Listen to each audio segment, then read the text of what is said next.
Isa na nga po tayong certified official agent dito kay Bebe Live.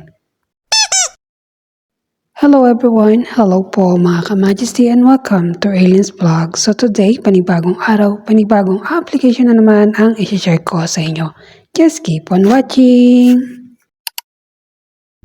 At isa na nga po tayong certified agent dito kay Bebe Live. So ngayon ay marami po kasing nagtatanong bakit sila ay nag-training pero hindi po sila naging isang agent. So ngayon ay tuturo ko sa inyo kung paano nga ba yung ginawa ko dito kay Bebe Live.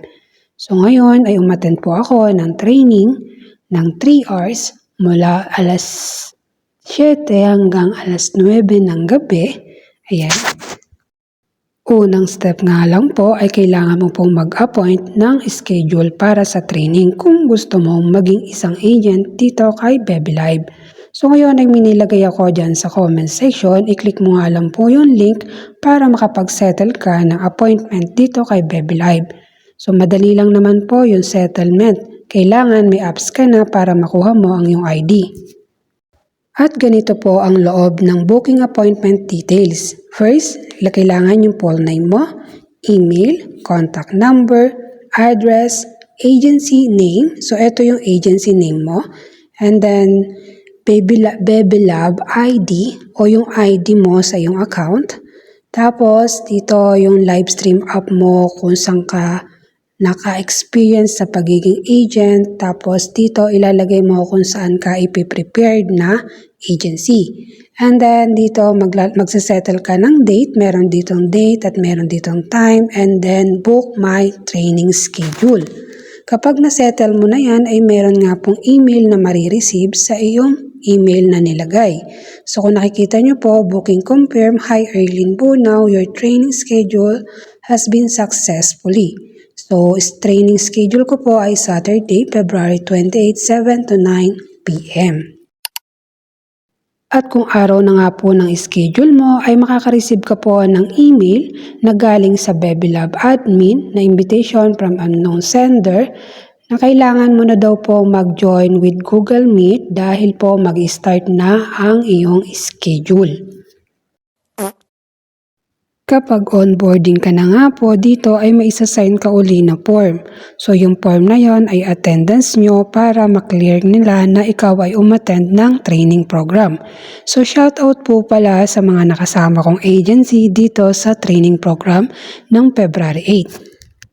Dito sa conference na inattendan namin noong last February 28 ay marami nga pong pinag-usapan about sa pag-trading, hindi po siya self-love, kundi kailangan mo humanap po ng ka-trade. So bilang agent at madali lang din naman siyang gawin, madali lang din intindihin si Bebe Live. So ngayon ang withdraw po ay $10, ang marireceive mo lang is $8. Mga ka-Majesty, eto na po yung last part na magsasign ka ng form to become a successfully agent dito kay Bebe Live. So kapag tapos mo ng training, mayroon silang email na sinasend sa'yo, check the spam. Ayan. Then, makikita mo doon yung ganitong message ng Bebe Live. Magsasign ka uli ng form. Ayun na yung last form na magiging isa kang agent dito kay Bebe Live. So, ida-download mo lang yan, yung mga copy files nila. And then, punta ka sa application mo. Once na nakasign ka, punta ka sa application mo and refresh. Then, kapag na-refresh mo na, ay makikita mo sa taas ng iyong account ay you are certified agent dito kay Bebe Live. So, ganun lang po kasimpleng mag-apply bilang agent. Paglalaanan mo lang talaga siya ng oras at effort. At ito nga mga ka-Majesty ay tayo na nga po ay certified agent dito kay Bebe Live. So ngayon ay ituturo ko naman sa inyo kung paano naman maglagay ng ID bilang isang host dito kay Bebe Live. At kung host nga lang po ang gusto mo, ay pwede po kayo magpa-invite sa agent na sasakupan nyo or pwede nyo naman i-bind yung kanilang mga ID. So, dyan sa baba ay meron dyan agent. May lalabas dyan na your ID and then host code. Pwede nyo po yan ibigay sa agent nyo na papasukan or naman kaya may nakalagay sa taas na join agency at i-bind nyo po yung agent code. So automatic i-approve na lang yan ng admin o i-approve na lang ng agency na sasakupan nyo. So ganun lang po kabilis bilang isang host dito kay Bebe Live.